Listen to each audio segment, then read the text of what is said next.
দশবৎসরিতে ধরে 3 রূপ। রাধারানী যোগিনী সেজেছেন। যোগীর নিকটে ভগবান সূক্ষ্ম পরমাত্মা, জ্ঞানীর নিকটে ভগবান ব্রহ্মস্বরূপ, ভক্তের নিকটে সচ্চিদানন্দ ভগবান। রাধারানী সূক্ষ্ম পরমাত্মা দর্শিনী যোগিনী নন, তিনি মহাযোগিনী সেজেছেন।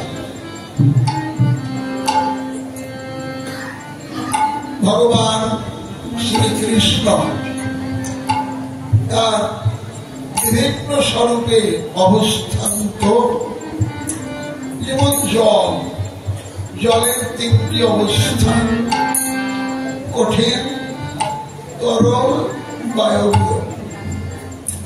কঠিন অবস্থায় জল আকার সম্পন্ন বরফ, আর তরল অবস্থায় যে পাত্রে রাখা যায় সেই পাত্রেরই আকার ধারণ করে, নির্দিষ্ট কোনো আকার নেই। আর বায়বীয় অবস্থায়, বাষ্প অবস্থায়ও তাই, কিন্তু আয়তন অনেকও হতে পারে, অল্পও হতে পারে। বাষ্প জল, বরফ জল, তরল জল। কোন পিপাসার্থ ব্যক্তি কারো কাছে যদি জল চায়, একটু জল দাও না, বড্ড পিপাসা, যদি 1 খণ্ড বরফ দেয়, বরফ তৃষ্ণা মেটাতে ব্যর্থ। কারণ তৃষ্ণা মেটাবার গুণ বরফের শক্ত, মেটাতে পারে যদি বরফ তাপে করলে তরল হয়, তাহলে। আবার যদি অনেক বাষ্প দেয়, তাও তৃষ্ণা মিটবে না। বাষ্প জল, কিন্তু তৃষ্ণা মেটাবার গুণ শুদ্ধ। ঠান্ডায়, সান্দ্রতায় যদি শীতল হয়ে তরল জলে পরিণত হয়, তখন তৃষ্ণা মেটাতে পারে। তাই পিপাসার্থ ব্যক্তি তরল জল পান করলেই তৃষ্ণা মেটে, বরফেও নয়, বাষ্পেও নয়। তেমনি ভগবানকে যদি কেউ ভালোবাসে, ঐকান্তিক ভাবে ভালোবাসার জনকে সবসময় নিকটে পেতে সাধ জানে। আর নিকটে পেলে প্রিয়জনের সেবা করাই আনন্দ। আপনজনের সেবা করতে পারলে যে আনন্দ হয়, সে আনন্দের কথা ব্যক্ত করা যায় না। তাহলে সত্যিকার অর্থে যদি কেউ ভগবানকে ভালোবাসে, যদি ব্রহ্মরূপে ভালোবাসে, ব্রহ্ম দেখাও যায় না, ব্রহ্মের সেবাও করা যায় না, ব্রহ্ম নিরাকার, তাহলে ভালোবাসা সার্থক রূপায়ণ হয় না। পরমাত্মা সাধনার দ্বারা পরমাত্মাকে অনুভব করতে পারে, কিন্তু পরমাত্মাকে ধরাও যায় না, ছোঁয়াও যায় না, সেবাও করা যায় না। তাই ভালোবাসা প্রকৃষ্ট রূপায়ণ হয় না। সেবা করা যায় কার? একমাত্র সচ্চিদানন্দ শ্রী বিগ্রহে। তাই ব্রহ্ম বা পরমাত্মা যদি শ্রী বিগ্রহ রূপ ধারণ করে, তখনই হয় ভক্তের ভালোবাসার সার্থকতা। ভগবান শ্রীকৃষ্ণ, পরমেশ্বর শ্রীকৃষ্ণ সাক্ষাৎ সচ্চিদানন্দ ব্রহ্মস্বরূপ। তাই প্রিয়জন সেবা করেই যেমন সুখ পায়, রাধারানী সেই সুখ হৃদয়ে ধারণ করেন। এজন্য যোগিনী হয়েছেন বটে, কিন্তু কিন্তু পরমাত্মদর্শিনী যোগিনী নর, সেবা অভিলাষিনী। এই জন্য বৈষ্ণব কবি যোগিনী বললেন না, মহাযোগিনী।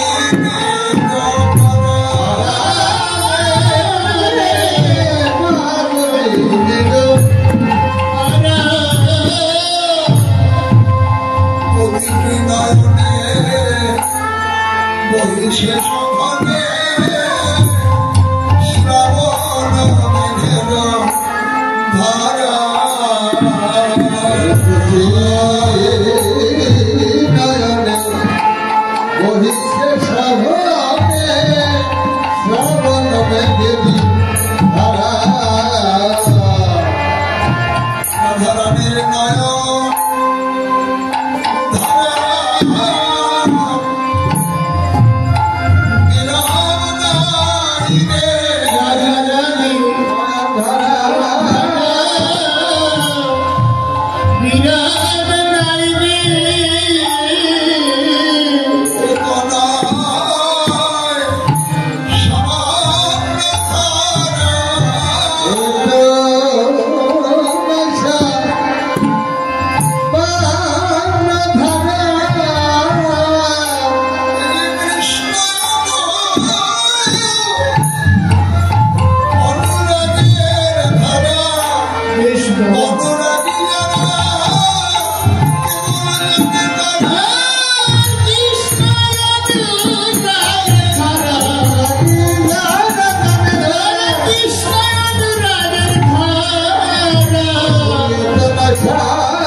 কৃষ্ণ প্রেমানুরাগের বশবর্তী হয়ে যদি কারো দুর্ঘটনা অবশ্যই হবে, এক জন্ম কেন জন্ম জন্ম ধরে তার সুধার বইলেও কখনো বারণ মানে না।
আমাদের কাছে বল রাধারানী বলছেন আমরা কি তোর কেউ নই? বল রাধে, আমরা তোর জন্য জীবন পাঠ করতে পারি। বল কি হয়েছে বল। সখীর প্রীতিপূর্ণ বাক্যে রাধারানীর আরো বেশি করে উৎসব হয়েছে। বিশাখা বলেন, বিনোদিনী আমরা তোকে বড় ভালোবাসি, তোর মনের বদল সইতে পারি না। দেখ বলে কি, মানুষের অন্তরে যদি আনন্দ হয়, প্রিয়জনের কাছে আনন্দের কথা ব্যক্ত করলে একটা হালকা হয়। পক্ষান্তরে অন্তরে যদি কোনো দুঃখ বেদনা বিরহ জাগে, আপনজনের কাছে কইলে বুকটা হাঁটা হয়ে যায়। আনন্দের কথায় যেমন আনন্দ বাড়ে, দুঃখ বেদনার কথা লাভ হবে। তা আমরা কিন্তু কেউ না,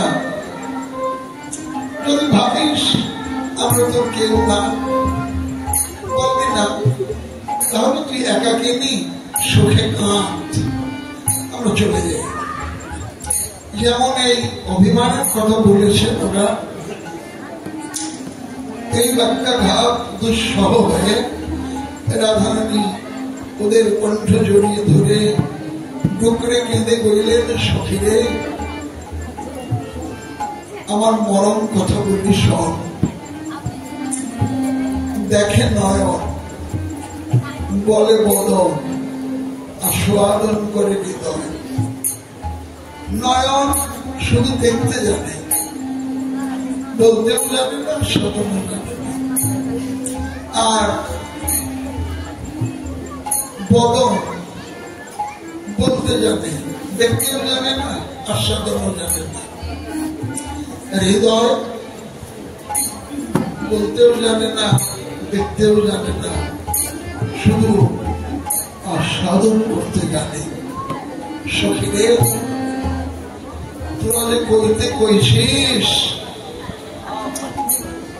আজ এমন এক রূপের মানুষ দেখেছি, সেই রূপের রূপ দেখেছে আমার নয়ন, রূপের মাধুরী আস্বাদন করেছে আমার হৃদয়।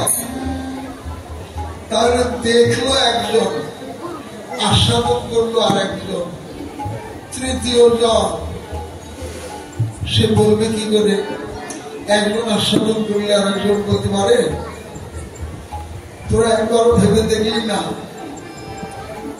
শুধু অভিমান করলি। সখীরে ভেবে দেখ, বুকে কথা মুখে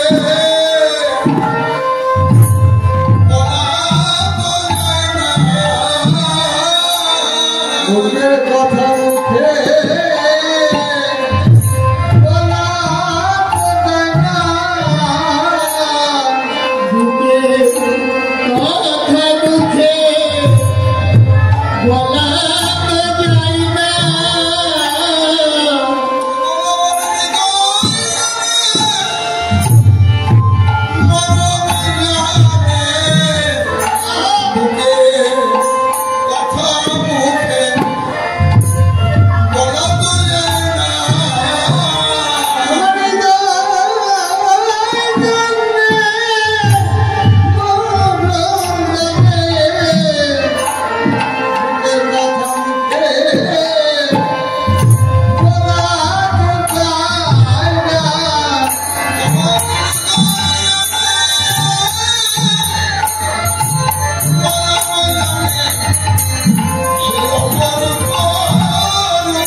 কিছু না